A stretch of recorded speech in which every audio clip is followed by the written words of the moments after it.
আসসালামু আলাইকুম রহমতুল্লাহ বরকাতুহ। আমাদের সামনে এখন উপস্থিত হয়েছেন দিঘিরপাড় সরকারি প্রাথমিক বিদ্যালয়ের সভাপতি সাহেব। আজ আমাদের মেডিকেল ক্যাম্প ফ্রি ওষুধ বিতরণী কার্যক্রম সম্পর্কে আমাদের সম্মুখে কিছু বলবেন। আসসালামু আলাইকুম।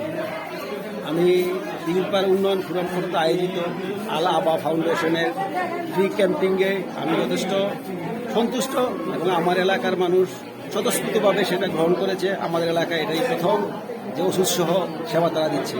আমি চাই তারা আমাদের মতো প্রত্যেকটা এলাকায় সেভাবে তারা সেবা দিয়ে যাক।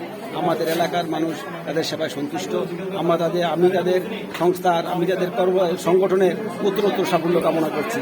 ভবিষ্যতে তারা যেন এভাবে আরও মানুষের সেবা করে মানুষের পাশে থাকতে পারে, আমি তাদের জন্য সেই দোয়া করছি। এবং যারা সুবিধা আছে তাদের কাছে আমি অনুরোধ আহ্বান করবো, আপনারা যারা সুবিধা নিয়েছেন এই প্রতিষ্ঠানের জন্য আপনারা দোয়া করবেন, এই প্রতিষ্ঠানের জন্য ভবিষ্যতে আরও উন্নতি লাভ করতে পারে। ধন্যবাদ সবাই। আসসালামু আলাইকুম।